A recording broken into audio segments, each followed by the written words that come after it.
الحمد لله نحمده ونستعينه ونستغفره ونؤمن به ونتوكل عليه ونعوذ بالله من شرور أنفسنا ومن سيئات أعمالنا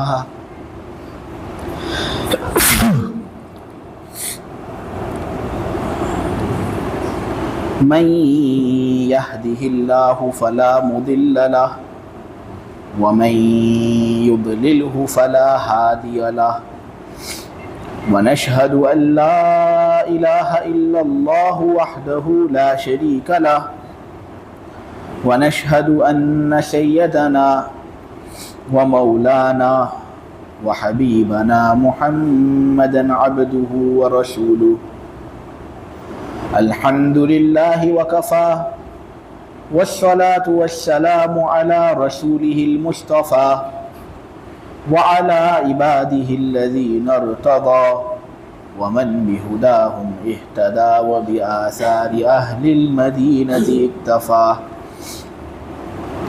أعوذ بالله من الشيطان الرجيم بسم الله الرحمن الرحيم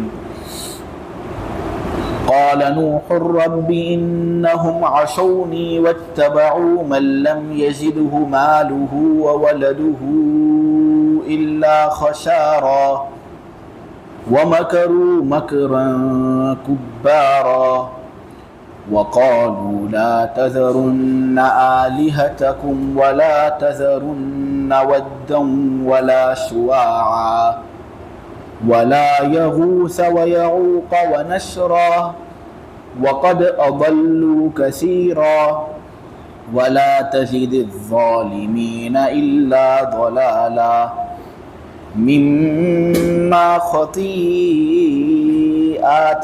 أغرقوا فأدخلوا نارا فلم يجدوا لهم من دون الله أنصارا وقال نوح رب لا تذر على الأرض من الكافرين ديارا إنك إن تذرهم يضلوا عبادك ولا يلدوا إلا فاجرا كفارا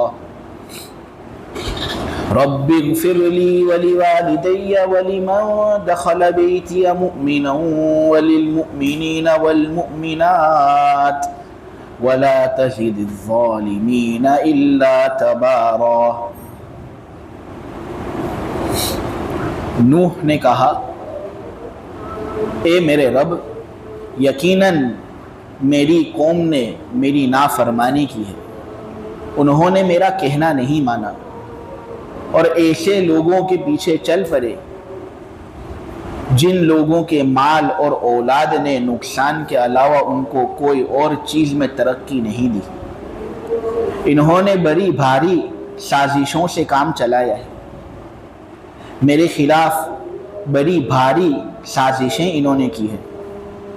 انہوں نے کہا ہے کہ ہرگز اپنے معبودوں کو تم مت چھوڑنا ہرگز ود کو، ہرگز مت چھوڑنا سوا کو، یغوث کو بھی ہرگز مت چھوڑنا، یعوق کو بھی مت چھوڑنا، اور نسر کی عبادت بھی کرتے رہنا، اس کو بھی مت چھوڑنا۔ اے اللہ، اس طرح ان لوگوں نے بہت سارے لوگوں کو گمراہ کیا ہے، اب گمراہی کے علاوہ ظالم لوگوں کو تو کسی اور چیز میں ترقی مت دے۔ ان گناہوں کی وجہ سے ان کو ڈبو دیا گیا اور پھر آگ کے اندر ان کو داخل کر دیا گیا۔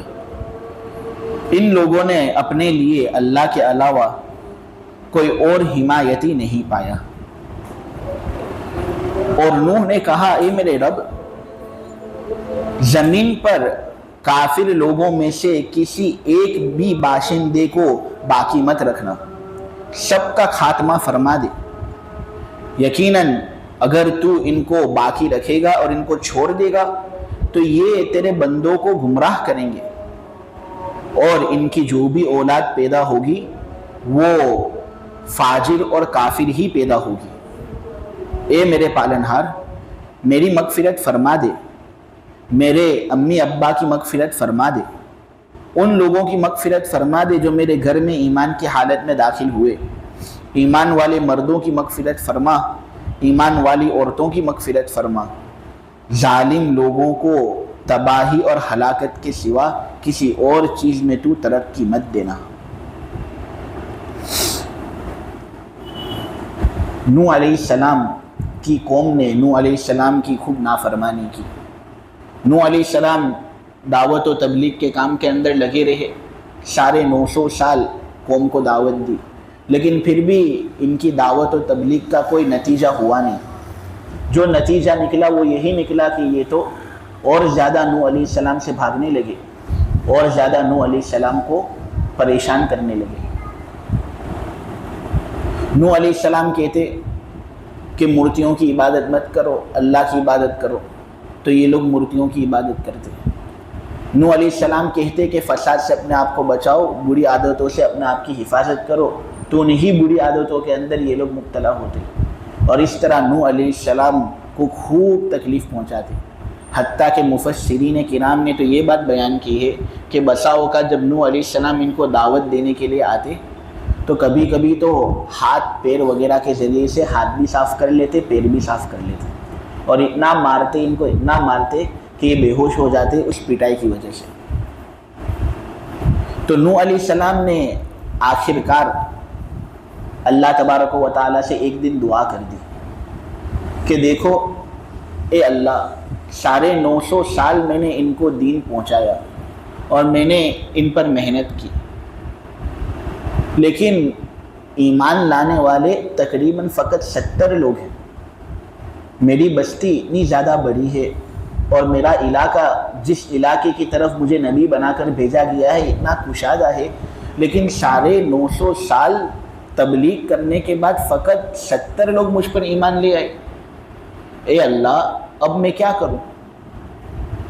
جتنا میں ان کو آپ کی طرف بلاتا ہوں اتنا یہ لوگ میری بیعت بھی کرتے ہیں، آپ کی بیعت بھی کرتے ہیں، آپ کے شعائر کی بیعت بھی کرتے ہیں۔ تو اے اللہ، اب بہتر یہی معلوم ہوتا ہے کہ تو ایک ایک کر کے زمین کو ان سے پاک اور صاف فرما دے۔ دراصل نوح علیہ السلام کوشش میں لگے رہے تھے اور خوب کوششیں کرتے تھے، لیکن پھر آخرکار اللہ تبارک و تعالیٰ کی طرف سے خود ایک وحی ان پر آئی کہ دیکھو اب تمہاری قوم میں سے تم پر ایمان لانے والا کوئی نہیں، اب یہ لوگ گمراہی ہونے والے ہیں، لہٰذا اب ان پر محنت کرنا چھوڑ دو۔ تو پھر نوح علیہ السلام نے یہ دعا مانگی اور ان کو پھر طوفان کے ذریعے سے ہلاک کیا گیا۔ اب ایسا نہیں کہ فقط نوح علیہ السلام کا کہنا نہیں مانتے تھے یہ لوگ، بلکہ ساتھ ساتھ کہنا ان لوگوں کا مانتے تھے جو لوگ ان کو کوئی فائدہ نہیں پہنچاتے تھے۔ بس مال ہوتا تھا ان کے پاس، اولاد ان کے پاس ہوتی تھی، تو بہت سے لوگ ان کا کہنا مانتے اور نوح علیہ السلام کی نافرمانی کرتے، اور پھر نوح علیہ السلام کے خلاف بڑی بھاری سازشیں بھی کرتے۔ نوح علیہ السلام نے نبوت کا دعویٰ کیا تھا، تو نبوت کے اندر شک اور شبہ پیدا کرنے کی کوششیں کرتے، جیسے ہمارے نبی پاک صلی اللہ علیہ وسلم کے سلسلے میں بھی یہ ہوتا ہے۔ کہنے والے کہتے ہیں ما لہذا الرسول یأکل الطعام ویمشی فی الاسواق، یہ رسول تو کیسا رسول ہے؟ کیا اللہ تبارک و تعالیٰ کی طرف سے اگر کوئی آدمی سلیکشن کے ذریعے سے بھیجا گیا ہو تو وہ بازاروں کے اندر گھوم پھرے؟ یہ سمجھ میں نہیں آتا۔ یہ تو کھانا کھاتا ہے، پانی پیتا ہے، بازاروں کے اندر گھومتا ہے، پھرتا ہے، ہماری طرح ہے بالکل یہ، تو یہ اللہ کا رسول کس طرح ہوا؟ یہ سمجھ میں نہیں آتا۔ اس طرح نبوت کے اندر یہ لوگ شک ڈالتے۔ صالح علیہ السلام کے خلاف ان کی قوم سمود نے یہی بات کہی، ابشرا منا واحدا نتبعہ، کیا ہماری طرح ایک انسان ہم اس کی پیروی کریں؟ یہ تو ہماری طرح ایک انسان ہے۔ اگر اللہ کو دعوت دینے کے لیے کسی کو بھیجنا ہوتا تو وہ کسی فرشتے کو بھیجتا، ہماری طرح انسان تو اللہ نے ہمیں بھیجا نہیں نبی بنا کر، اس کو بھیجا نبی بنا کر، یہ سمجھ میں نہیں آتا۔ بسا اوقات کہتے انا لنراک فی سفاہہ، یقیناً ہم تو یہ سمجھتے ہیں کہ تم لوگ بیوقوف ہو گئے ہو، تمہاری عقل مار کھا گئی ہے، عقل پر پردہ چلا گیا ہے کہ ایسے اونچے اونچے دعوے کرتے ہو۔ ہود علیہ السلام کے خلاف ان کی قوم نے یہ بات کہی تھی۔ ہود علیہ السلام نے کہا تھا یا قوم، اے میری قوم، میں بیوقوف نہیں ہوں، لیسا بی صفاہہ، میرے اندر بیوقوفی نہیں ہے، عقل میری بالکل ٹھیک ہے، صحیح سالم ہے، میں تم لوگوں کے درمیان رہا ہوں، تمہارے درمیان ہی میں نے پرورش کی ہے۔ اگر اللہ کسی فرشتے کو بھیجتا تو ہو سکتا یہ کہ تم فرشتے کی بات نہ مانتے اور یہ کہتے کہ یہ تو فرشتہ ہے، اس کے لیے سب کام کرنا آسان ہے، یہ نہ کھانا کھاتا ہے نہ اس کے بیوی بچے ہوتے، لہٰذا اس کو دوسری مشغولیاں ہوتی نہیں ہیں، تو اللہ کی فرما برداری کرنا اس کے لیے بہت آسان ہے۔ تو ہو سکتی یہ بات کہ اگر فرشتے کو کسی جگہ پر نبی بنا کر بھیجا جاتا تو لوگ یہ اشکالات کرتے، اللہ نے مجھے تمہارے درمیان رکھا ہے اور تمہارے درمیان رکھ کر مجھے نبی بنا کر بھیجا ہے، تم لوگ جانتے ہو کہ میں نے کبھی جھوٹ بولا نہیں، تم لوگ جانتے ہو کہ میں نے ہمیشہ امانت داری سے کام لیا ہے، تو میں دعوی نبوت کے سلسلے میں کیوں جھوٹ بولوں گا؟ لیکن پھر بھی یہ لوگ سازشیں کرتے رہے اور نبی کی نبوت کے اندر شک پیدا کرتے رہے۔ کبھی ان کی سازشیں یہ ہوتی کہ وہ کہہ دیتے نبی کو کہ دیکھو یہ جس خدا کی طرف تم بلا رہے ہو انہیں، ہم تو اس خدا کو ہی نہیں مانتے،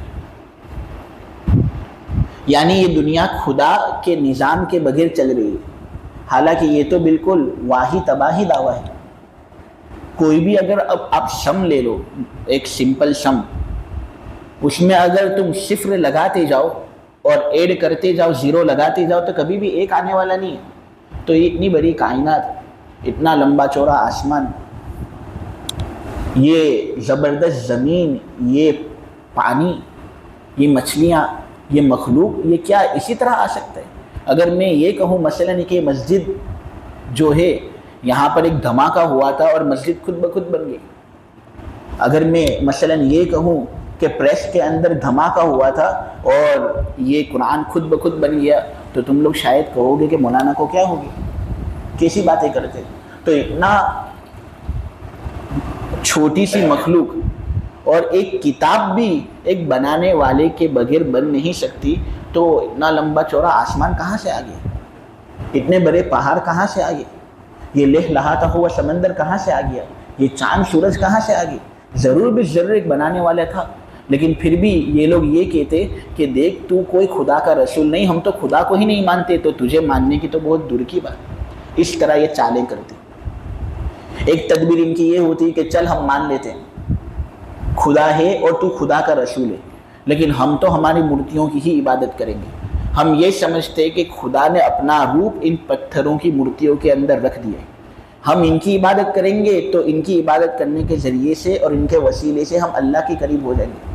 حالانکہ اللہ تبارک و تعالیٰ یہ کہتا ہے کہ اے میرے بندو، یہ گردن کی جو رگ ہوتی ہے نا بقرہ عید کے موقع پر، اگر کسی بکرے کی اس رگ کو کاٹ دیتے ہیں تو بکرے کی جان فوراً نکل جاتی، یہ ہوتی ہے شہ رگ۔ اللہ کہتا ہے میرے بندو، میں تم سے تمہاری شہ رگ سے بھی زیادہ قریب ہوں، تم اتنے قریب نہیں ہوگے جتنا قریب میں تم سے ہوں، تمہیں اپنے بارے میں اتنی زیادہ واقفیت نہیں ہوگی جتنی زیادہ واقفیت مجھے تمہارے بارے میں، لہٰذا تمہیں مورتیوں کی ضرورت نہیں کہ تم ان کی عبادت کرو اور وہ پتھر کی مورتیاں تمہیں میرے قریب کریں، تم خود مجھے پکارو، کسی وسیلے کی ضرورت نہیں تمہیں، میں تمہاری پکار پر لبیک کہوں گا، میں تمہاری بات کو مانوں گا اور تمہارا کہنا مانوں گا۔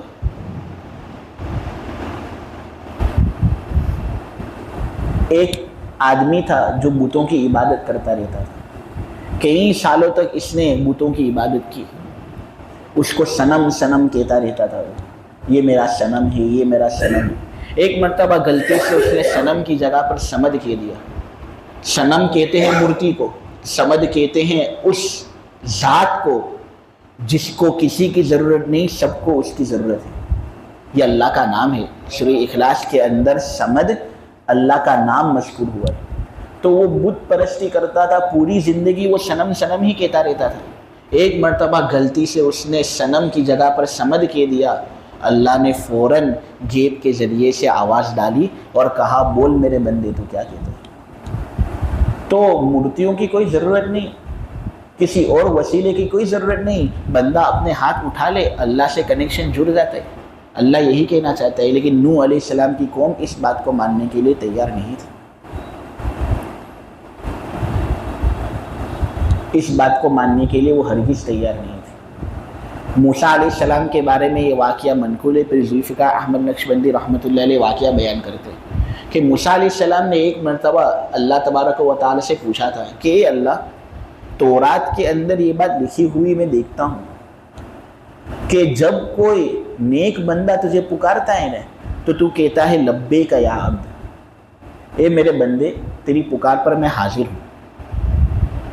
جب نیک بندہ تجھے پکارتا ہے تو تو ایک مرتبہ کہتا ہے لبیک یا عبد، اے میرے بندے میں حاضر ہوں، بول کیا ہے تیری فرمائش، میں تیری فرمائش پوری کروں گا۔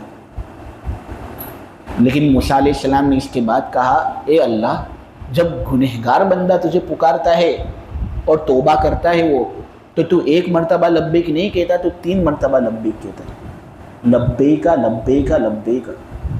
تو موسیٰ علیہ السلام نے بس ایک سوال اللہ تبارک و تعالی سے کیا تھا کہ کیوں ایسا کہ جب نیک بندہ تجھ سے کوئی سوال کرتا ہے تو تو ایک مرتبہ لبیک کہتا ہے، اور جب کوئی گنہگار بندہ تجھ سے سوال کرتا ہے تو تو 3 مرتبہ لبیک کہتا ہے۔ اللہ تبارک و تعالی نے کہا اے موسیٰ، نیک بندہ جب مجھے پکارتا ہے نا تو اسے اپنے اعمال پر بھروسہ ہوتا ہے، اس لیے میں ایک مرتبہ لبیک کہتا ہوں، اور جب گنہگار بندہ مجھے پکارتا ہے نا تو اسے مجھ پر بھروسہ ہوتا ہے، میری مغفرت پر بھروسہ ہوتا ہے، اس لیے میں 3 مرتبہ لبیک کہتا ہوں۔ معلوم یہ ہوا کہ ہمیں اللہ تبارک و تعالی سے قریب ہونے کے لیے کسی بزرگ کی ضرورت نہیں کہ ہم بزرگ کی عبادت کریں اور یہ سمجھے کہ یہ بزرگ کل قیامت کے دن اللہ سے ہمیں قریب کریں گے۔ نہیں، ہم خود اگر اپنے آپ کو اچھا بنائیں گے تو اللہ تبارک و تعالی سے کنیکشن ہمارا خود بخود جڑ جائے گا۔ وَإِذَا سَأَلَكَ عِبَادِي عَنِّي فَإِنِّي قَرِيبٌ، جب اے محمد تم سے میرے بندے پوچھے کہ میں کہاں ہوں تو ان کو بس یہ کہہ دو کہ میں بہت قریب ہوں، تم پکارو گے مجھے تو میں ضرور تمہاری پکار کو قبول کروں گا، ایسا مت سمجھنا کہ میں قبول نہیں کروں گا۔ لیکن خیر، نوح علیہ السلام کی قوم کو چونکہ سازشیں کرنی تھی، ان کو سدھرنا نہیں تھا، فساد ہی فساد مچانا تھا، اس لیے انہوں نے خوب فساد مچایا۔ پھر انہوں نے کہا کہ دیکھو، ہرگز اپنے معبودوں کو چھوڑنا مت، مورتیوں کی عبادت کرتے رہنا اور اس کے اندر برابر لگے رہنا، ان کی عبادت کو کبھی چھوڑنا مت۔ یہ نوح جو اللہ کی طرف بلاتا ہے اور یہ کہتا ہے کہ فقط اللہ کی عبادت کرو، یہ سلسلہ درست نہیں، تم اپنی مورتیوں کی عبادت کے سلسلے میں برابر مست و مگن رہنا، اس میں بالکل بھی کوتاہی مت کرنا۔ اور پھر چند مورتیوں کے نام یہاں پر مذکور ہوئے۔ پہلی مورتی کا نام ود، دوسری مورتی کا نام سوا، تیسری مورتی کا نام یغوث، چوتھی مورتی کا نام یعوق، اور 5ویں مورتی کا نام نصر۔ اب یہاں پر اگر آپ دیکھو گے تو آلہتکم کا لفظ پہلے ہی آ چکا ہے، یعنی انہوں نے پہلے یہ بات کہہ دی تھی کہ دیکھو اپنی مورتیوں کی عبادت کو مت چھوڑنا، ان کی عبادت کرتے رہنا، لیکن پھر ان خاص مورتیوں کا نام ذکر کیا گیا۔ وجہ اس کی یہی ہے کہ یہ بہت مشہور مورتیاں تھیں، مورتیوں کی تو بہت زیادہ عبادت کرتے تھے یہ، اور کتنی حقیقی مورتیاں تھیں وہ تو اللہ ہی زیادہ بہتر جانتا ہے، لیکن یہ 5 مورتیاں بہت زیادہ معروف تھیں، بہت زیادہ مشہور تھیں، اور وہ یہ سمجھتے تھے کہ یہ 5 مورتیاں سب سے بڑی مورتی ہیں، اس لیے ان کا خصوصی طور پر یہاں پر ذکر ہوا۔ اب یہاں پر جو پہلی مورتی کا ذکر ہوا ہے نا وہ ہے ود۔ ود در اصل مودت سے نکلا ہے، اس کا معنی ہوتا ہے محبت۔ وہ نوح علیہ السلام کی قوم والے دراصل کرتے یہ تھے کہ وہ مرد کی شکل میں ایک مجسمہ بناتے تھے اور اس کو کہتے تھے کہ یہ ود ہے، یعنی یہ ایسا دیوتا ہے جس کی وجہ سے دنیا کے اندر محبت قائم ہے، جاری اور ساری ہے۔ تو یہ ود محبت کا دیوتا ہوتا ہے۔ جس کے ذریعے سے دنیا کے اندر محبت پھیلتی. تو یہ لوگ اس کے پاس جاتے, اس کے سامنے سجدہ کرتے, عبادت کرتے اور کہتے کہ ہم اس کی عبادت کریں گے نا تو اللہ ہمارے درمیان بھی محبت پیدا کرے گا. اس طرح وہ اس کی عبادت کرتے تھے. تو یہ ود مرد کی شکل کے اندر ایک مورتی ہوتی تھی جس کی عبادت یہ لوگ کیا کرتے تھے اور اس کو سمجھتے تھے یہ کہ یہ محبت کا دیوتا ہے, اس کے ذریعے سے محبت زیادہ بڑھے گی, اس مقام سے وہ اس کو نوازتے تھے. حالانکہ یہ تو پتھر کی ایک مورتی تھی, اس کی اصلیت اس کے علاوہ کوئی اور چیز نہیں تھی. دوسرا بت ہے سوا. سوا یہ ایک ایسا بت ہوتا تھا جس کو یہ لوگ عورت کی شکل دیتے تھے اور کہتے تھے کہ یہ حسن و جمال کی دیوتی ہے. دراصل سوا عربی زبان میں سکون کو کہتے ہیں, وقار کو کہتے ہیں, استقرار کو کہتے ہیں, ثبوت کو کہتے ہیں. یعنی وہ یہ سمجھتے تھے کہ دنیا کے اندر جو حسن اور جمال ہے, جو ایلیگنسی ہے, جو سکون ہے, جو وقار ہے, جو ثبوت ہے, ان تمام نظاموں کو یہ سوا چلا رہا ہے. لہٰذا اس نظام کو باقی رکھنے کے لیے, اس نظام کے اندر اضافہ کرنے کے لیے یہ لوگ سوا کی عبادت کرتے تھے اور اس سے قرب تلاش کرتے تھے. ایک مورتی تھی یغوث. یغوث دراصل غوث تھے. غوث کہتے ہیں مدد کرنے کو. دراصل یہ ایک ایسا بت ہوتا تھا جس کو یہ لوگ گھوڑے کی شکل دیتے تھے. جیسے یہ ہندو لوگ کوئی بھی مورتی بنا لیتے ہیں نہ, پھر کچھ بھی ان کی مورتیوں کو ہوتا ہے تو یہاں سے وہاں ہو جاتے. تو یہ لوگ بھی اس طرح عجیب و غریب شکل دیتے تھے مورتیوں کو. یہ سلسلہ بہت پہلے سے چلا آ رہا ہے اور جو بیماری پہلے سے لگی ہو نا وہ آسانی سے مٹتی نہیں ہے, بہت ٹائم لگتا ہے اس کے بعد وہ مٹتی ہے. تو نوح علیہ السلام کے زمانے سے یہ سلسلہ چلتا آ رہا ہے. تو یغوث ایک ایسا بت ہوتا تھا, ایک ایسی مورتی ہوتی تھی جس کی شکل گھوڑے جیسی ہوتی تھی. اب گھوڑے کو پہلے کے زمانے میں بہت بڑا درجہ حاصل تھا. جب بھی کوئی آدمی مصیبت کے اندر ہوتا وہ اپنے گھوڑے کو بلاتا تو گھوڑا تیز رفتاری کے ساتھ مدد کرنے کے لیے آ جاتا. دشمن کے خلاف مدد گھوڑوں کے ذریعے سے حاصل کی جاتی. اس وجہ سے یہ جو دیوتا تھا نا یہ مدد کرنے کا دیوتا تھا. جب ان کو کوئی مدد مانگنی ہوتی تو وہ اس دیوتا کے سامنے جاتے اور اس کی عبادت کرتے. ایک بت تھا یعوق. یعوق دراصل اوق سے ہے.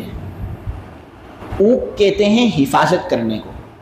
وہ یہ سمجھتے تھے کہ یہ جو دیوتا ہے نا یہ تمام مخلوق کی حفاظت کرتا ہے, دشمنوں سے ان کو محفوظ رکھتا ہے, صحیح اور سالم رکھتا ہے. اس وجہ سے اس کے پاس جاتے تھے اور اس کی عبادت کرتے تھے. دراصل انہوں نے اس کو شیر کی شکل دی تھی, لائن کی شکل, چونکہ لائن بہت پاورفل جانور ہوتا ہے, جنگل کا شیر ہوتا ہے وہ اور کنگ ہوتا ہے. تو تمام جانور اس سے ڈرتے ہیں اور وہ حفاظت کرنے میں اگر کسی جانور کی وہ حفاظت کرنا چاہے تو بہت اعلیٰ درجہ رکھتا ہے وہ. اس وجہ سے یہ اس کی عبادت کرتے تھے, اس کو شیر کی شکل دیتے تھے یہ سمجھتے ہوئے کہ دشمن سے یہ ہماری حفاظت کرے گا. اور پھر آخری معبود کا ذکر ہے نسر. نسر دراصل گدھ کو کہتے ہیں. یہ بہت طاقتور پرندہ ہوتا ہے اور اس کی عمر بھی بہت لمبی ہوتی ہے. تو یہ لوگ اس کے پاس جاتے تھے اور اس کو نسر کی شکل دیتے تھے, یعنی گدھ کی شکل دیتے تھے اور اس کے سامنے پوجا آرتی کرتے تھے اور یہ سمجھتے تھے کہ اس بت کی ہم اگر پوجا کریں گے, اس کی عبادت کریں گے تو عبادت کرنے کے نتیجے میں ہوگا یہ کہ ان کی عمر کے اندر اضافہ ہوگا, برکت والی عمر ان کو نصیب ہوگی. تو اس طرح انہوں نے چند معبودیں بنا رکھے تھے, ان کی عبادت یہ لوگ کرتے تھے اور گمراہی کے اندر جاتے تھے.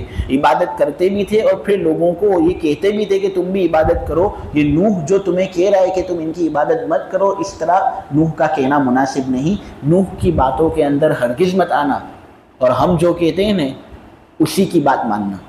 اس طرح انہوں نے بہت سارے لوگوں کو گمراہ کیا. نوح علیہ السلام شکایت کر رہے ہیں رب سے کہ دیکھو اتنی زیادہ نافرمانی کی, نافرمانی تو کی, بات نہیں مانی اور دوسرے لوگوں کو گمراہ کرنے کی تدبیریں ان کی جاری اور ساری ہے. تو اب ایسے لوگوں کے اندر میں کام کس طرح کر سکتا ہوں؟ میرے عزیزو, نوح علیہ السلام کو جو شکایت اپنی قوم سے تھی نا, نہایت افسوس کے ساتھ مجھے یہ کہنا پڑ رہا ہے کہ ہماری اس امت کے ساتھ شاید نبی پاک صلی اللہ علیہ وسلم کی یہی شکایت ہے.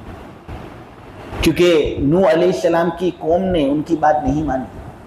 ہم بھی نبی کریم صلی اللہ علیہ وسلم کی باتوں کو نہیں مانتے, نبی کریم صلی اللہ علیہ وسلم کے فرمودات پر عمل نہیں کرتے. فقط 5 نمازیں ہمیں پڑھنی ہوتی ہے, اور وہ 5 نمازیں بھی ایسی ہوتی ہے کہ اگر ہم پڑھ لیں تو ہمیں 50 نماز کا اجر ملتا ہے, لیکن ہم 5 نماز پڑھنے کے لیے بھی تیار نہیں. حالانکہ قرآن کے اندر ہے ان الصلاۃ تنہا عن الفحشاء والمنکر, یہ نماز پڑھنا ایک ایسی عبادت ہے کہ اس کے ذریعے سے برائی ختم ہوتی ہے.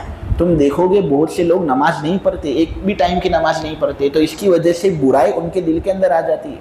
پھر وہ جوا کھیلتے ہیں, حرام کمائی کرتے ہیں, سٹے کے اندر لگتے ہیں اور بہت بے مناسب حرکتیں کرتے جاتے ہیں. کیوں؟ کیونکہ ان کے اندر جو اچھائی کا مادہ ہے وہ اچھائی کا مادہ بالکل ختم ہی ہو چکا ہے. نماز پڑھنے سے اچھائی کا مادہ دل کے اندر آتا ہے. اسی لیے یہ ایک تجربہ میں آپ لوگوں کے سامنے بیان کرتا ہوں. کچھ لوگ ایسے ہیں جو ہے آؤٹ لائن قسم کے, لیکن وہ نماز کی پابندی کرتے ہیں تو ان کے اندر خیر کا مادہ ہوتا ہے. لیکن جو لوگ نماز سے بالکل کنارہ کشی ہو گئے ہیں, منحرف ہو گئے ہیں, ان لوگوں کے اندر اس خیر کا مادہ موجود ہی نہیں. لہٰذا ہمیں نبی کریم صلی اللہ علیہ وسلم کے فرمودات پر عمل کرنا چاہیے. کہیں ایسا نہ ہو کہ جس طرح نوح علیہ السلام کی قوم نوح علیہ السلام کی نافرمانی کی وجہ سے برباد ہوئی, ہلاک ہوئی, ہم بھی حضور پاک صلی اللہ علیہ وسلم کی نافرمانی کرنے کی وجہ سے برباد اور ہلاک ہو جائیں. اللہ ہماری پوری حفاظت فرمائے. نوح علیہ السلام مزید شکایت کر رہے ہیں کہ اس طرح انہوں نے بہت سارے لوگوں کو گمراہ کیا.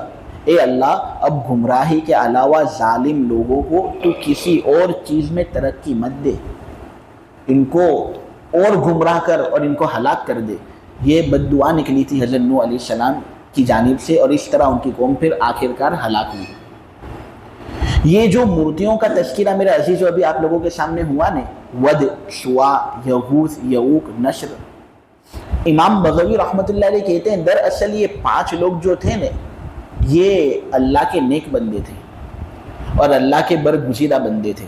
نوح علیہ السلام حضرت آدم علیہ السلام کے بعد آئے ہیں. تقریباً 1000 سال کا فاصلہ ہے دونوں کے درمیان. مفسرین یہ کہتے ہیں کہ آدم علیہ السلام اور نوح علیہ السلام کا جو درمیانی زمانہ تھا نا, اس درمیانی زمانے میں یہ 5 بزرگ آئے تھے. بڑے نیک تھے اور دعوت و تبلیغ بھی کرتے تھے, اور لوگ ان کی پیروی بھی بہت اچھے طریقے سے کرتے تھے. ان کی وجہ سے بہت سے لوگ راہ راست پر رہتے تھے. اب ہوا یہ کہ ان 5 بزرگوں کا پھر ایک کے بعد ایک کر کے انتقال ہو گیا, اور دنیا ان کے وجود سے خالی ہو گئی. تو یہ لوگ پھر بھی اپنے بزرگوں کی کہی ہوئی باتوں پر عمل کرتے تھے اور ان لوگوں کی طرح نیک اعمال کرتے تھے. لیکن پھر شیطان لوگوں کے پاس آیا اور اس نے ان کے دلوں کے اندر یہ بات ڈالی کہ دیکھو, وہ زمانہ کیا تمہیں یاد ہے جب تمہارے یہ 5 بزرگ تمہارے درمیان رہتے تھے؟ کتنا اچھا زمانہ تھا. وہ اللہ کی عبادت کرتے تھے, تم اللہ کی عبادت کرتے تھے, کتنا اچھا ماحول ہوتا تھا. اس زمانے کا خشوع اور خضوع کچھ الگ ہی تھا. کیوں تم یہ نہیں کرتے کہ عبادت گاہ کے اندر تم کچھ مجسمے بنا لو, ان اللہ والوں کی کچھ تصویریں بنا لو اور ان کے سامنے تم اللہ کی عبادت کرو. تم اگر اس طرح کرو گے تو ہو سکتا ہے تمہاری عبادت کے اندر خشوع پیدا ہو جاوے, خضوع پیدا ہو جاوے. وہ زمانہ یاد آ جاوے تمہیں جب یہ 5 بزرگ لوگ زندہ تھے اور ان کے ماحول کے اندر اور ان کے سامنے اور ان کی موجودگی میں تم اللہ کی عبادت کرتے تھے. تو تمہاری عبادت کے اندر اس طرح کمال پیدا ہوگا. تو تم یہ کرو کہ ان 5 بزرگ لوگوں کے مجسمے بنا لو, سٹیچوز بنا لو, اور ان سٹیچوز کے سامنے تم اللہ کی عبادت کرو. تمہاری عبادت کے اندر اس طرح کمال پیدا ہوگا. اس طرح شیطان نے ان کے دل کے اندر یہ بات ڈالی. خیر, اس طرح وہ دھوکے کے اندر آ گئے اور بیچارے یہ سمجھتے تھے کہ ہم ان مجسموں کو بنائیں گے اور یہ خیال کریں گے کہ یہ مجسمے ہم پر توجہ کرنے اور پھر ہم اللہ کی عبادت کریں گے اور خشوع اور خضوع پیدا ہوگا.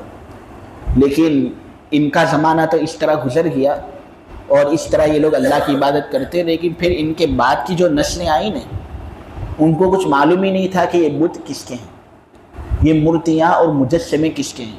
تو شیطان نے ان کے اندر یہ بات ڈالی کہ دیکھو یہ مجسمے وہ ہیں جن کی عبادت تمہارے باپ دادے کرتے تھے. اب وہ تو عبادت کرتے تھے اللہ کی، لیکن شیطان نے جھوٹی بات بٹھائی اور اس طرح ان کے دل کے اندر یہ بات آئی کہ یہ وہ مورتیاں ہیں جن کی عبادت تمہارے باپ دادے کرتے تھے، لہٰذا تم بھی ان کی عبادت کرو۔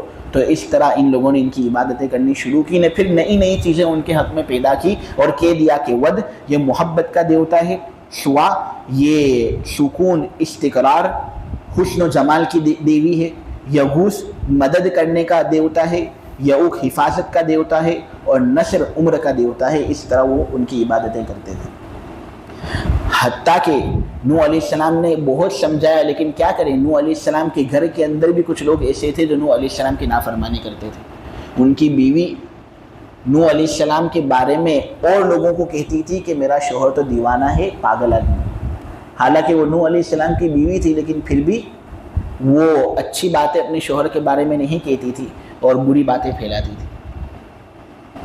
اسی طرح نوح علیہ السلام کا جو چوتھا بیٹا تھا کنعان، جس کا ایک نام یام بیان کیا گیا ہے، تو یہ بھی اپنے باپ کا بڑا نافرمان تھا، اور نافرمانی کرنے کے نتیجے میں یہ آدمی بھی ہلاک ہوا۔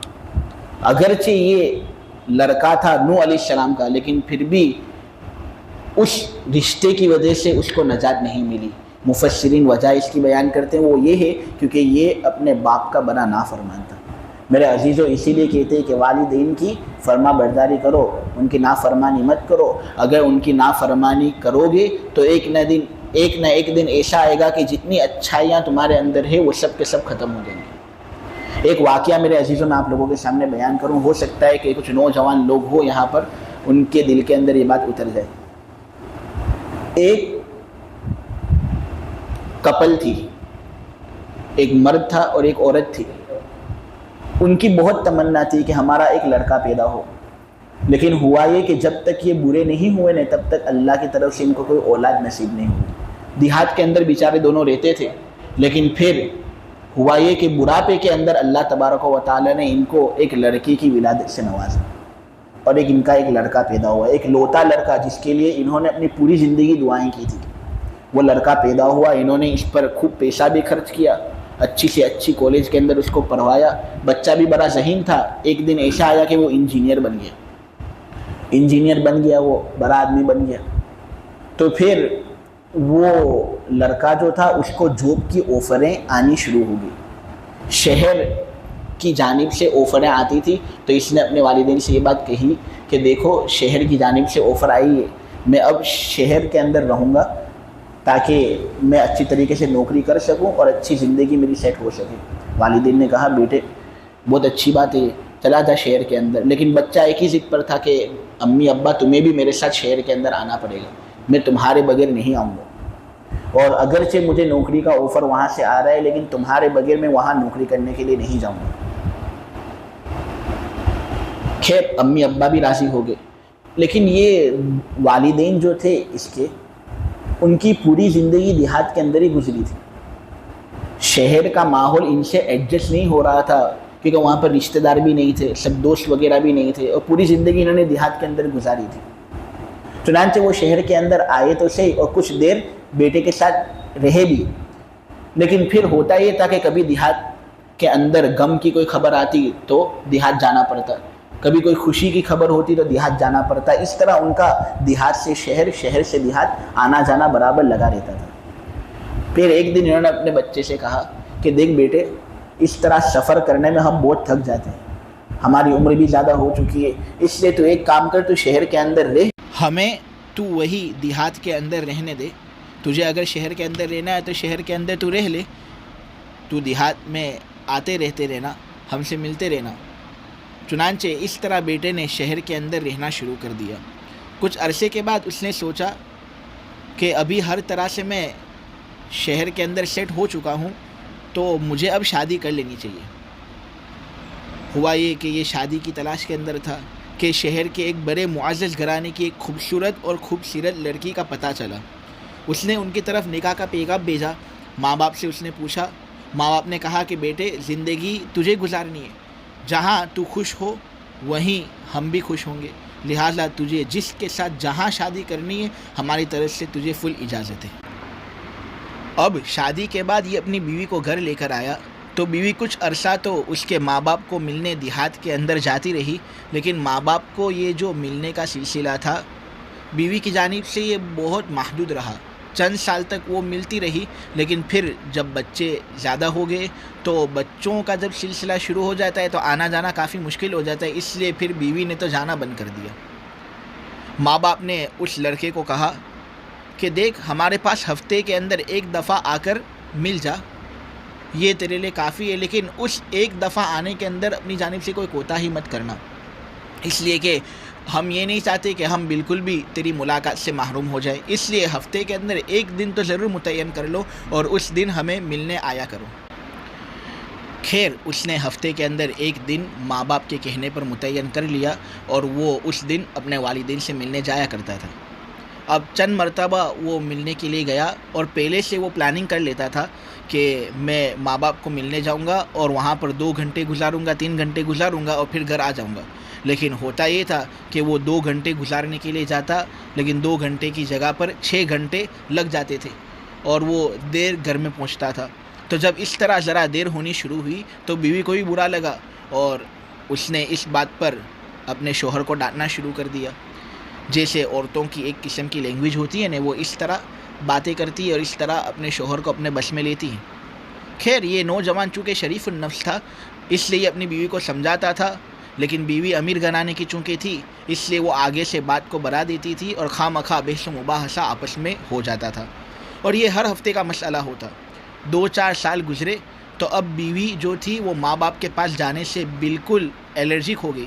جب یہ جانے لگتا تو وہ ہنگامہ کر دیتی، یہ پریشان کہ وہاں نہ جاؤں تو ماں باپ ناراض اور اگر جاؤں تو یہاں بیوی ناراض۔ سوچتا تھا کہ میں کیسے اس مصیبت سے جان چھڑاؤں۔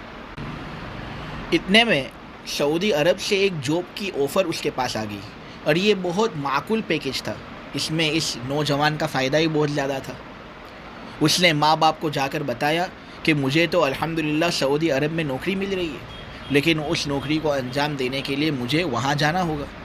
ماں باپ بڑے خوش ہوئے اور کہنے لگے بیٹے ہمارا تو اللہ حافظ ہے، اللہ ہماری حفاظت کرے گا، اللہ ہماری رکشا کرے گا، تو جا اس دیش میں جاؤ گے، اللہ کا گھر دیکھو گے، بیٹے ہمارے لیے یہی خوشی کافی ہے۔ چنانچہ آخرکار ماں باپ نے اس کو سعودی عرب جانے کے لیے اجازت دے دی۔ یہ بیوی بچوں کو لے کر مکہ مکرمہ آ گیا۔ اس زمانے میں ٹیلی فون تو زیادہ ہوتے نہیں تھے، بس حج اور عمرے پر جو لوگ آتے تھے انہی کے ذریعے پیغام رسانی ہوتی تھی یا کوئی چیز ایک دوسرے کو پہنچا دی جاتی تھی۔ چنانچہ یہ نوجوان شروع میں ان کے لیے خرچہ بھی بھیجتا رہا اور کبھی کبھی صحت خوشی کے پیغام بھی بھیجتا رہا، اور یہ سلسلہ اپنی جانب سے اس نے کچھ محدود عرصے تک کے لیے جاری رکھا۔ لیکن میرے عزیزو یہ سلسلہ کب تک چلتا؟ جب وہ دوسرے دیش کے اندر رہ رہا ہے تو پھر آخرکار ایک نہ ایک دن اس سلسلے میں اس کی جانب سے کوتاہیاں ہوں گی۔ تو کوتاہیاں ہونی شروع ہوئی کہ پھر ہوا یہ کہ ایک زمانہ ایسا آ گیا کہ بالکل ان کے ساتھ اس کا کانٹیکٹ ہی ختم ہو گیا۔ 13 سال یہ وہیں مکہ مکرمہ کے اندر رہا اور اپنے والدین کی طرف واپس نہ آ سکا۔ یہ لڑکا لیکن نیک تھا، اس کا ہر سال کا معمول تھا کہ یہ 1 سال میں 1 مرتبہ حج ضرور کرتا۔ چنانچہ ایک مرتبہ حج کے دوسرے تیسرے دن یہ مطاف میں کھڑا تھا اور بیت اللہ کے سامنے یہ موجود تھا کہ وہاں پر بالکل زارو قطار رونا اس نے شروع کر دیا۔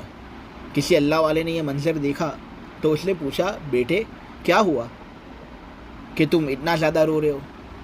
وہ کہنے لگا کہ مجھے 13 سال ہو گئے ہیں اور ہر دفعہ میں حج کرتا ہوں، لیکن حج کے 2-3 دن کے بعد میں خواب دیکھتا ہوں کہ کوئی کہنے والا مجھے کہتا ہے کہ تیرا حج قبول نہیں ہوا۔ میں بہت پریشان ہوں، پتہ نہیں کون سی مجھ سے ایسی غلطی ہوئی ہے کہ میرا حج اللہ کی بارگاہ میں قبول ہی نہیں ہوتا۔ اب جو سائل تھے اور جو پوچھ رہے تھے وہ اللہ تبارک و تعالیٰ کے ولی بندے تھے، اللہ تبارک و تعالیٰ کے یہاں پر ایک اونچا مقام ان کو حاصل تھا، تو وہ سمجھ گئے کہ ضرور بالضرور اس بندے سے کچھ گناہ ہوا ہے جس کی وجہ سے اس کا یہ عمل اللہ تبارک و تعالیٰ کے یہاں پر قبول نہیں ہوتا۔ چنانچہ انہوں نے 2-4 باتوں کے اندر گیس کر لیا کہ اس نے 13 سال سے ماں باپ کو شکل ہی نہیں دکھائی، ان کے پاس وہ گیا ہی نہیں ہے، تو صاف ظاہر ہے کہ برے ماں باپ اس پر خفا ہوں گے۔ انہوں نے بات سمجھائی کہ بیٹے جاؤ، ماں باپ زندہ ہے، ان کی خیر خبر لو، پھر واپس آنا تو انشاءاللہ تمہارا حج بھی قبول کیا جائے گا۔ خیر یہ آیا اور اس نے آ کر فوراً اپنی ٹکٹ بک کروا لی۔ بیوی نے کچھ آئیں بائیں شائیں کرنے کی کوشش کی، مگر یہ نوجوان بھی سیریس تھا۔ اس نے اس کو بھی شیر کی آنکھیں دکھائی۔ جب بیوی نے دیکھا کہ یہ تو بہت سیریس نظر آتا ہے تو چپکے سے ڈر کے مارے بھیگی بلی بن کر بیٹھ گئی۔ لہٰذا اس نے تیاری کی اور واپس اپنے ملک آیا۔ اب جب اپنے گاؤں کے قریب پہنچا تو اس نوجوان کو یہ بھی پتہ نہیں تھا کہ میرے ماں باپ اس وقت زندہ بھی ہیں یا نہیں۔ اب یہ سوچ رہا ہے کہ پتہ نہیں میرے ماں باپ کس حال میں ہیں۔ 13 سال گئے ہوئے ہو گئے تھے۔ اس کو ایک 9-10 سال کا لڑکا ملا۔ اس نے اس سے پوچھا کہ وہ فلاں بڑے میاں کا کیا حال ہے؟ میرے عزیزو، اس نے بتایا کہ وہ بڑے میاں تو 6 مہینے ہوئے فوت ہو گئے۔ البتہ وہ بوڑھی عورت ابھی بھی زندہ ہے، گھر میں ہے اور بڑی بیمار ہے۔ میں نے سنا ہے کہ ان کا ایک بیٹا ہے جو سعودی عرب گیا ہوا ہے۔ پتہ نہیں وہ کیسا نامعقول بیٹا ہے جو اپنے ماں باپ کی خبر ہی نہیں لیتا۔ بچہ بات کر کے چلا گیا، لیکن اس نوجوان کے دل کو چھلنی کر کے گیا ہے وہ۔ اب اس کو احساس ہوا، چنانچہ کہنے لگا، اوہو، والد دنیا سے ہی چلے گئے۔ میں نے آخری وقت میں ان کی شکل ہی نہیں دیکھی۔ اب تو امی مجھ سے ناراض ہوگی اور امی تو میرا چہرہ ہی نہیں دیکھے گی۔ امی تو مجھے گھر ہی سے نکال دے گی، مجھ پر غضبناک ہوگی، میرے ساتھ بات بھی نہیں کرے گی۔ اب یہ سوچ رہا ہے کہ میں امی کو کیسے مناؤں گا۔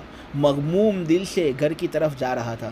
بالآخر جب اس نے گھر کے دروازے پر پہنچ کر دیکھا تو دروازہ کھلا ہوا تھا۔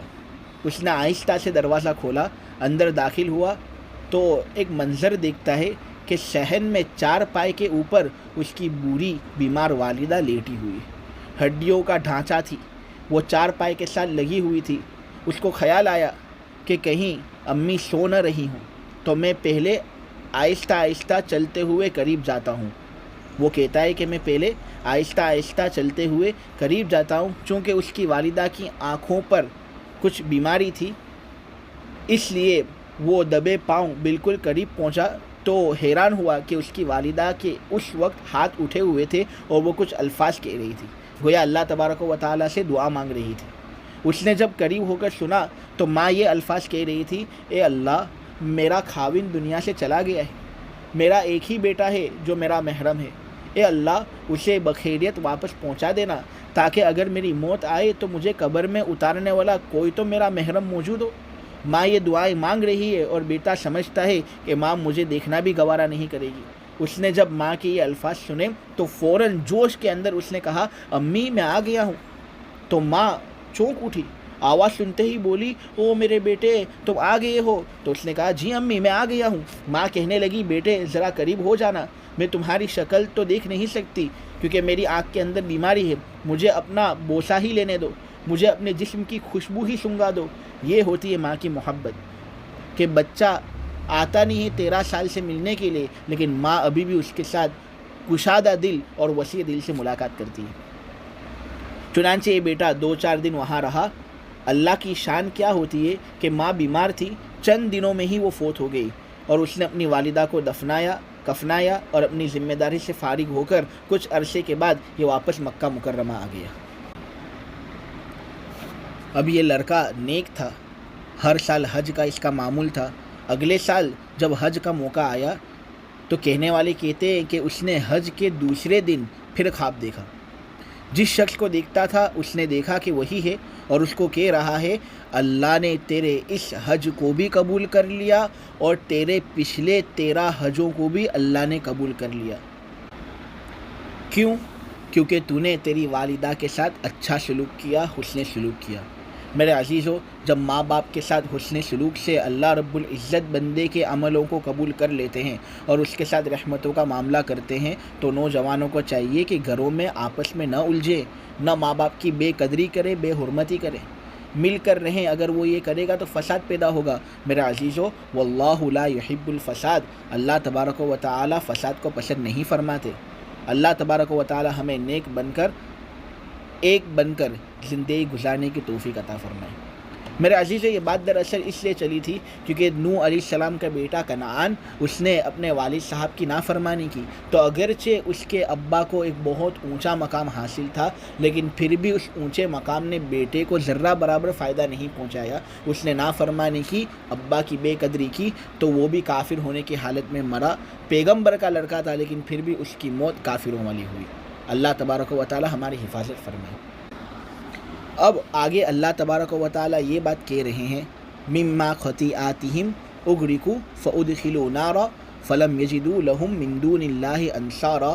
قوم نوح کے گناہوں کی وجہ سے نوح علیہ السلام نے ان کو بد دعا دی، بد دعا دینے کے نتیجے میں قوم نوح کو ڈبو دیا گیا اور پھر آگ کے اندر ان کو داخل کر دیا گیا، اور ان لوگوں نے اپنے لیے اللہ تبارک و تعالیٰ کے علاوہ کسی اور کا اپنا حمایتی نہیں پایا، اور اللہ ہی نے پھر ان کی مدد نہیں کی، اور ان کو اللہ تبارک و تعالیٰ نے دنیاوی عذاب کے اندر مبتلا کیا، پھر آخرکار اللہ تبارک و تعالیٰ نے آگ کے اندر ان کو داخل کر دیا۔ اب دیکھو یہاں پر جو لفظ استعمال ہوا ہے وہ گزرا ہوا لفظ ہے، جو گزرے ہوئے زمانے پر دلالت کرتا ہے، یعنی نوح علیہ السلام کی قوم کو ڈبو دیا گیا اور پھر آگ کے اندر ان کو داخل کر دیا گیا۔ اب اگر یہاں جہنم کی آگ مراد لیتے ہیں تو جہنم کی آگ سے سامنا تو مستقبل کے زمانے میں ہوگا نا، آئندہ زمانے میں ہوگا، اور یہاں پر ایک ایسا لفظ استعمال کر رہے ہیں جو گزرے ہوئے زمانے پر دلالت کرتا ہے۔ اس سے یہ بات معلوم ہوئی کہ یہاں پر آگ سے مراد جہنم کی آگ نہیں ہے، وہ تو آگے آنے والی ہے۔ یہاں پر آگ سے مراد قبر کی آگ ہے، جس قبر کی آگ کے اندر ان کو مبتلا کر دیا گیا۔ اسی لیے میرے عزیزو، قبر کا عذاب بالکل حق ہے، اس کا ثبوت قرآن سے ہے۔ قرآن سے عذاب قبر کو ثابت کرنے والی جو آیتیں ہیں ان میں سے ایک آیت یہ ہے۔ اسی وجہ سے مولانا الیاس گھمن صاحب کہتے ہیں کہ بالکل بھی عذاب قبر کا انکار کرنا مناسب نہیں، اس کا ثبوت مستقل قرآن کی 10 آیتوں سے ہوتا ہے اور نبی کریم صلی اللہ علیہ وسلم کی 17 احادیث سے ہوتا ہے۔ ایک تفسیر اس آیت کی بعض لوگوں نے یہ کی ہے کہ فَأُدْخِلُوا نَارًا کے اندر جو لفظ استعمال کیا گیا ہے جو گزرے ہوئے زمانے پر دلالت کرتا ہے، تو اس سے دراصل جہنم کی آگی مراد ہے۔ یعنی یہ جو بات کہی گئی نے کہ قوم نوح کو ڈبو دیا گیا اور پھر ان کو آگ کے اندر داخل کر دیا گیا، تو یہاں پر آگ سے مراد جہنم کی آگ ہے۔ اب یہ کہ جہنم کی آگ تو آئندہ زمانے کے اندر ہوگی، کیوں ایسا لفظ استعمال کیا جو گزرے ہوئے زمانے پر دلالت کر رہے؟ تو پختگی کے لیے اور یقین دلانے کے لیے۔ میں آپ لوگوں کو ایک مثال کے ذریعے سے سمجھاؤں۔ میرے عزیزو، اگر کوئی آدمی کسی دوسرے آدمی کے ساتھ کوئی معاملہ پکا کرتا ہے، کوئی ڈیل مستحکم کرتا ہے اور یہ کہتا ہے کہ میں تجھے یہ مال دوں گا اس شرط کے ساتھ کہ تو پیسے مجھے 1 مہینے کے اندر دے دے، تو سامنے والا کہتا ہے کہ میں نے تجھے پیسے دے دیے۔ اب اگرچہ اس کی مراد اور اس کا مقصد یہ کہ میں 1 مہینے کے اندر ضرور بھی ضرور آئندہ آنے والے زمانے میں تجھے پیسے دے دوں گا، لیکن وہ گزرا ہوا لفظ استعمال کرتا ہے یہ بات بتانے کے لیے کہ ضرور بھی ضرور میں تجھے پیسے دے دوں گا، یقین دلانے کے لیے۔ تو اسی طرح اللہ تبارک و تعالیٰ نے یہاں پر ایک ایسا لفظ ذکر کیا ہے جو گزرے ہوئے زمانے پر دلالت کرتا ہے، یہ بات بتانے کے لیے کہ ان کا جہنم کے اندر داخل ہونا بالکل یقینی ہے۔ تو یہ لوگ جہنم کے اندر داخل ہوں گے تو زمانہ مستقبل میں، لیکن یہاں پر ماضی کا لفظ استعمال کیا گیا یہ بات بتانے کے لیے کہ ان کا جہنم کے اندر داخل ہونا اتنا یقینی ہے اور اتنا پختہ ہے کہ گویا یہ جہنم کے اندر داخل ہو گئے۔ جس طرح ایک سوداگر اس کو پیمنٹ کرنی ہوتی ہے آئندہ آنے والے زمانے میں، لیکن وہ اس کا یقین بتانے کے لیے اور اس کی پختگی بتانے کے لیے کہتا ہے کہ میں نے پیمنٹ کر دی، یعنی تیرا کام انشاءاللہ ہو جائے گا۔ اللہ تبارک و تعالیٰ کہنے کو قبول فرمائے، سننے کو قبول فرمائے، سب سے زیادہ عمل کی توفیق عطا فرمائے۔ وآخر دعوانا ان الحمد للہ رب العالمین۔